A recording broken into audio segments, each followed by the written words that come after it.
Class 8 chapter 16 पानी की कहानी। चलिए शुरू करते हैं इस चैप्टर को पढ़ना। मैं आगे बढ़ा ही था कि बेर की झाड़ी पर से मोती सी एक बूंद मेरे हाथ पर आ पड़ी।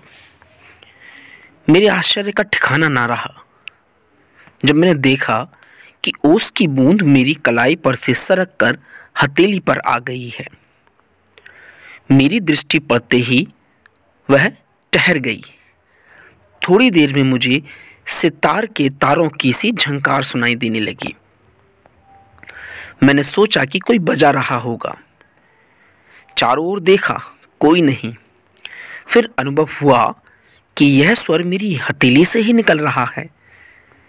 ध्यान से देखने पर मालूम हुआ कि बूंद के दो कण एक हो गए हैं और वे दोनों हिल हिल कर यह स्वर उत्पन्न कर रहे हैं, मानो बोल रहे हों।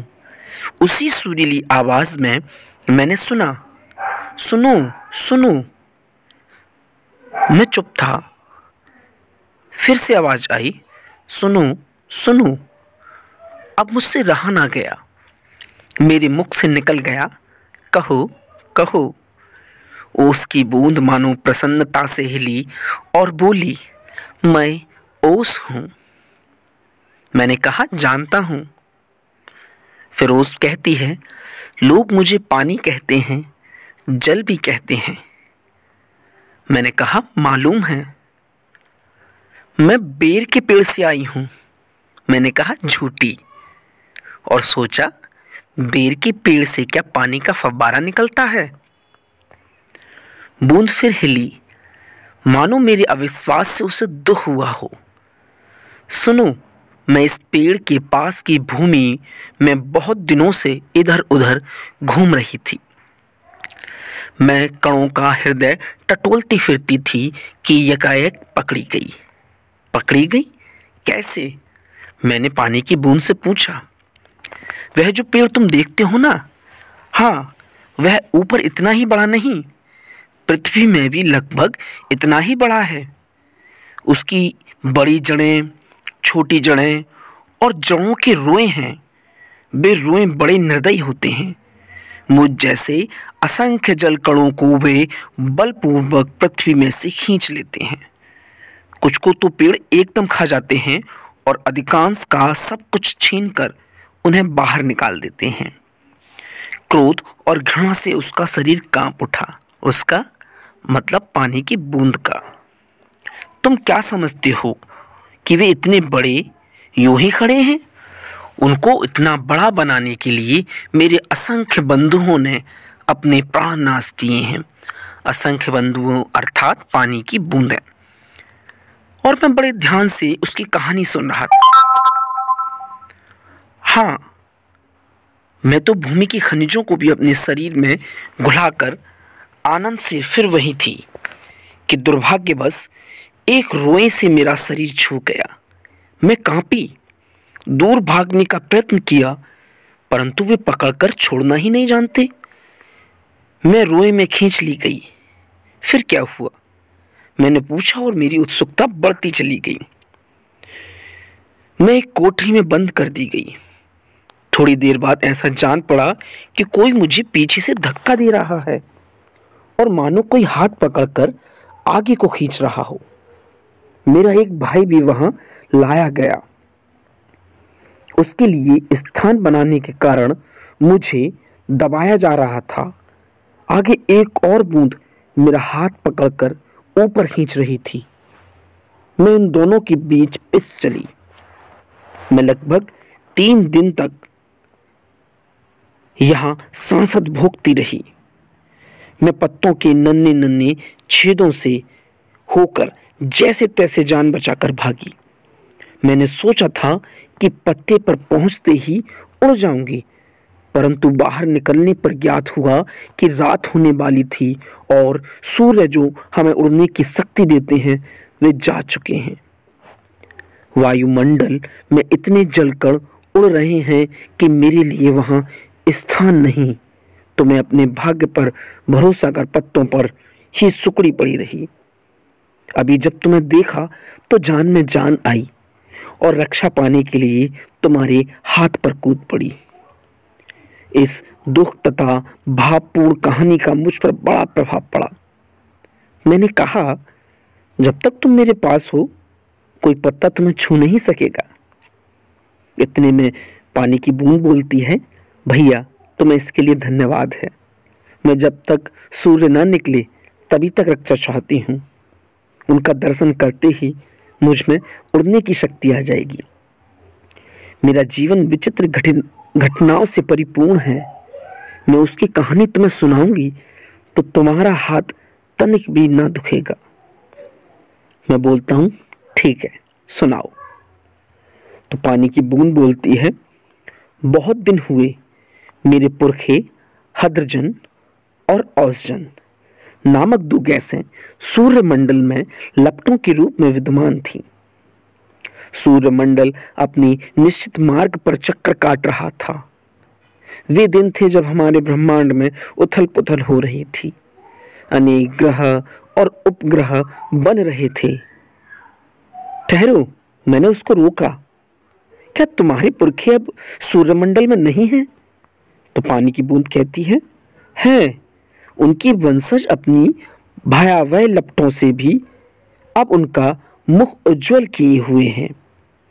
हाँ, तो मेरे पुरखे बड़ी प्रसन्नता से सूर्य के धरातल पर नाचते रहते थे। एक दिन की बात है कि दूर एक प्रचंड प्रकाश पिंड दिखाई पड़ा। उनकी आंखें चौंधियाने लगी। यह पिंड बड़ी तेजी से सूर्य की ओर बढ़ रहा था। ज्यों-ज्यों पास आता जाता था उसका आकार बढ़ता जाता था।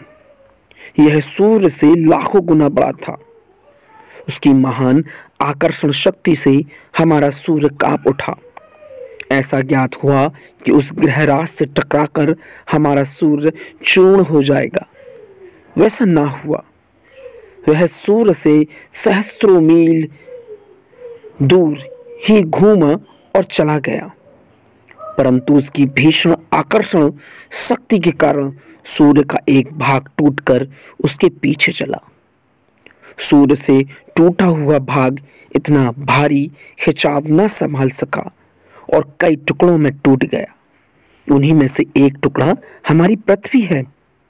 यह प्रारंभ में एक बड़ा आग का गोला थी। ऐसा, परंतु उन लपटों से तुम पानी कैसे बनी? बड़ी उत्सुकता से मैंने पानी की बूंद से पूछा। तो पानी की बूंद कहती है, मुझे ठीक पता नहीं। हाँ, यह सही है कि हमारा ग्रह यानी पृथ्वी ठंडा होता चला गया और मुझे याद है कि अरबों वर्ष पहले मैं हाइड्रोजन और ऑक्सीजन की रासायनिक क्रिया के कारण उत्पन्न हुई हूँ। उन्होंने आपस में मिलकर अपना प्रत्यक्ष अस्तित्व गंवा दिया और मुझे उत्पन्न किया। मैं उन दिनों भाप के रूप में पृथ्वी के चारों ओर घूमती फिरती थी। उसके बाद न जाने क्या हुआ। जब मुझे होश आया तो मैंने अपने को ठोस बर्फ के रूप में पाया। मेरा शरीर पहले भाप रूप में था, अब वह अत्यंत छोटा हो गया था। वह पहले से कोई 17वां भाग रह गया था। मैंने चारों ओर देखा और मेरे असंख्य साथी बर्फ बने पड़े थे। जहां तक दृष्टि जाती बर्फ के अतिरिक्त कुछ दिखाई न पड़ता। जिस समय हमारे ऊपर सूर्य की किरणें पड़ती थीं तो सौंदर्य बिखर पड़ता था। हमारे कितने साथी ऐसे भी थे जो बड़ी उत्सुकता से आंधी में ऊंचा उड़ने, उछलने, कूदने के लिए कमर कसे तैयार बैठे रहते थे। फिर मैंने कहा, बड़े आनंद का समय रहा होगा वहां। बूंद बोलती है, जी हाँ, बड़े आनंद का। मैंने पूछा, कितने दिनों तक? तो पानी की बूंद बोलती है, कई लाख वर्षों तक। मैं चौंक उठा। कई लाख वर्ष? तो पानी की बूंद ने कहा, हाँ हाँ, चौंको नहीं। मेरे जीवन में 100-200 वर्ष तुम्हारे हिसाब से दाल में नमक के समान भी नहीं है। मैंने ऐसे दीर्घजीवी से वार्तालाप करते जान अपने को धन्य माना और ओस की बूंद के प्रति मेरी श्रद्धा बढ़ गई। हम शांति से बैठे एक दिन हवा से खेलने की कहानियां सुन रहे थे कि अचानक ऐसा अनुभव हुआ मानो हम सरक रहे हों। सबके मुख पर हवाइयां उड़ने लगी। अब क्या होगा?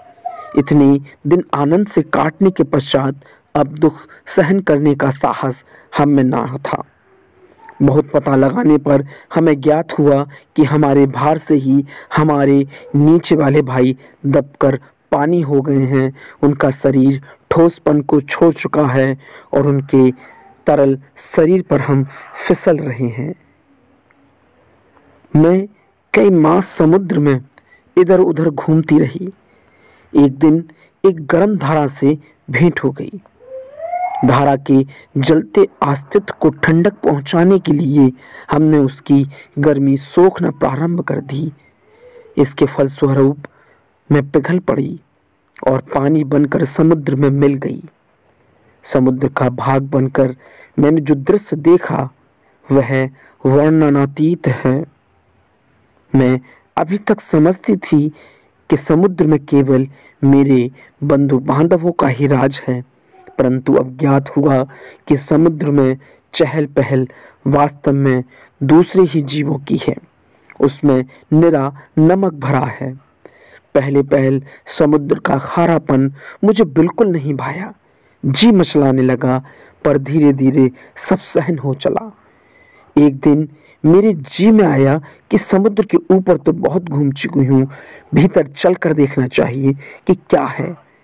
इस कार्य के लिए मैंने गहरे में जाना प्रारंभ कर दिया। मार्ग में मैंने विचित्र विचित्र जीव देखे। मैंने अत्यंत धीरे धीरे रेंगने वाले घोंगे, झालीदार मछलियां, कई कई मन भारी कछुए और हाथों वाली मछलियां देखी। एक मछली ऐसी देखी जो मनुष्य से कई गुना लंबी थी। उसके 8 हाथ थे। वह इन 8 हाथों से अपने शिकार को जकड़ लेती थी। मैं और गहराई की खोज में किनारों से दूर होती गई। मैंने एक ऐसी वस्तु देखी कि मैं चौंक पड़ी। अब तक समुद्र में अंधेरा था। सूर्य का प्रकाश कुछ ही भीतर तक पहुंच पाता था और बल लगाकर देखने के कारण मेरे नेत्र दुखने लगे थे। मैं सोच रही थी कि यहाँ पर जीवों को कैसे दिखाई पड़ता होगा कि सामने ऐसा जीव दिखाई पड़ा मानो कोई लालटेन लिए घूम रहा हो। यह एक अत्यंत सुंदर मछली थी जिसके शरीर से एक प्रकार की चमक निकलती थी जो इसे मार्ग दिखलाती थी। इसका प्रकाश देखकर कितनी छोटी छोटी अनजान मछलियां इनके पास आ जाती थीं। यह जब भूखी होती तो पेट भर उनको भोजन करती। विचित्र है। जब मैं और नीचे समुद्र की गहरी तह में पहुंची तो देखा कि वहां भी जंगल है। छोटे ठिंगने मोटे पत्ते वाले पेड़ बहुतायत से उगे हुए हैं। वहां पर पहाड़ियां हैं, घाटियां हैं। इन पहाड़ियों की गुफाओं में नाना प्रकार के जीव रहते हैं जो निपट अंधे तथा महा आलसी हैं। यह सब देखने में मुझे कई वर्ष लगे। जी में आया कि ऊपर लौट चलें, परंतु प्रयत्न करने पर जान पड़ा कि यह असंभव है। मेरे ऊपर पानी की कोई 3 मील मोटी तह थी। मैं भूमि में घुसकर जान बचाने की चेष्टा करने लगी। यह मेरे लिए कोई नई बात न थी। करोड़ों जलकर इसी भांति अपनी जान बचाते हैं और समुद्र का जल नीचे धंसता जाता है। मैं अपने दूसरे भाइयों के पीछे पीछे चट्टान में घुस गई।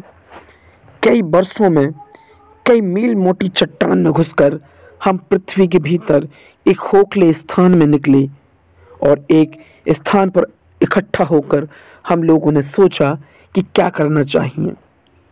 कुछ की सम्मति में वहीं पड़े रहना ठीक था, परंतु हम कुछ उत्साही युवा भी थे। वे एक स्वर में बोले, हम खोज करेंगे, पृथ्वी के हृदय में घूम घूम कर देखेंगे कि भीतर क्या छुपा हुआ है। अब हम शोर मचाते हुए आगे बढ़े तो एक ऐसे स्थान पर पहुंचे जहां ठोस वस्तु का नाम नहीं था। बड़ी बड़ी चट्टानें लाल पीली पड़ी थीं और नाना प्रकार की धातुएं इधर उधर बहने को उतावली हो रही थीं। इसी स्थान के आसपास एक दुर्घटना होते होते बची। हम लोग अपनी इस खोज से इतने प्रसन्न थे कि अंधाधुंध बिना मार्ग देखे बढ़े जाते थे। इससे एकाएक ऐसी जगह आ पहुंचे जहां तापक्रम बहुत ऊंचा था। यह हमारे लिए असहाय था। हमारे अगुआ कांपे और देखते ही देखते उनका शरीर ओशन और हाइड्रोजन में विभाजित हो गया।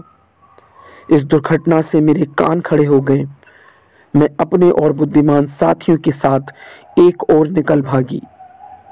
हम लोग अब एक ऐसे स्थान पर पहुंचे जहां पृथ्वी का गर्भ रह रह कर हिल रहा था।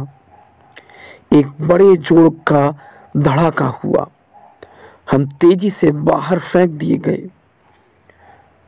हम ऊंचे आकाश में उड़ चले। इस दुर्घटना से हम चौंक पड़े। पीछे देखने से ज्ञात हुआ कि पृथ्वी फट गई है और उसमें धुआं, रेत, पिघली हुई धातुएं तथा लपटें निकल रही हैं। यह दृश्य बड़ा ही शानदार था और इसे देखने की हमें बार बार इच्छा होने लगी। मैं समझ गया, तुम ज्वालामुखी की बात कर रहे हो ना? हाँ, तुम लोग उसे ज्वालामुखी कहते हो। अब जब हम ऊपर पहुंचे तो हमें एक और भाप का बड़ा दल मिला। हम गरज कर आपस में मिले और कदम बढ़े। पुरानी सहेली आंधी के भी यहाँ दर्शन हुए। वह हमें पीठ पर लादे कभी इधर ले जाती, कभी उधर। वह दिन बड़े आनंद के थे। हम आकाश में स्वच्छंद किलोले करते फिरते थे। बहुत से भाप जल के कणों के मिलने के कारण हम भारी हो चले और नीचे झुक आए और एक दिन बूंद बनकर नीचे कूद पड़े। मैं एक पहाड़ पर गिरी और अपने साथियों के साथ मैली कुचैली हो एक ओर बह चली। पहाड़ों में एक पत्थर से दूसरे पत्थर पर कूदने और किलकारी मारने में जो आनंद आया वह भूला नहीं जा सकता। हम एक बार बड़ी ऊंची शिखर पर से कूदे और नीचे एक चट्टान पर गिरे। बेचारा पत्थर हमारे प्रहार से टूटकर खंड खंड हो गया। यह जो तुम इतनी रेत देखते हो, पत्थरों को चबा चबा कर हम ही बनाते हैं। जिस समय हम मौज में आते हैं तो कठोर से कठोर वस्तु हमारा प्रहार सहन नहीं कर सकती। अपनी वजहों से उन्मत्त होकर हम लोग इधर उधर बिखर गए। मेरी इच्छा बहुत दिनों से समतल भूमि देखने की थी, इसलिए मैं एक छोटी धारा में मिल गई। सरिता के वे दिवस बड़े मजे के थे। हम कभी भूमि को काटते, कभी पेड़ों को खोखला कर उन्हें गिरा देते। बहते बहते एक दिन एक नगर के पास पहुंची। मैंने देखा कि नदी के तट पर एक ऊंची मीनार में से कुछ काली काली हवा निकल रही है। मैं उत्सुक हूं उसे देखने को क्या बढ़ी कि अपने हाथों दुर्भाग्य को न्योता दिया। ज्यों ही मैं उसके पास पहुंची, अपने और साथियों के साथ एक मोटे नल में खींच ली गई। कई दिनों तक मैं नल नल घूमती फिरी। मैं प्रति क्षण उसमें से निकल भागने की चेष्टा में लगी रहती। भाग्य मेरे साथ था। बस एक दिन रात के समय मैं एक ऐसे स्थान पर पहुंची जहां नल टूटा हुआ था। मैं तुरंत उसमें से होकर निकल भागी और पृथ्वी में समा गई। अंदर ही अंदर घूमते घूमते इस बेर के पेड़ के पास पहुंची। वह रुकी। सूर्य निकल आए थे। बस मैंने कहा, हाँ, अब मैं तुम्हारे पास नहीं ठहर सकती। सूर्य निकल आए हैं, तुम मुझे रोक कर नहीं रख सकते। वह ओस की बूंद धीरे धीरे घटी और आंखों से ओझल हो गई। For question answer, see the description of this video. Thank you.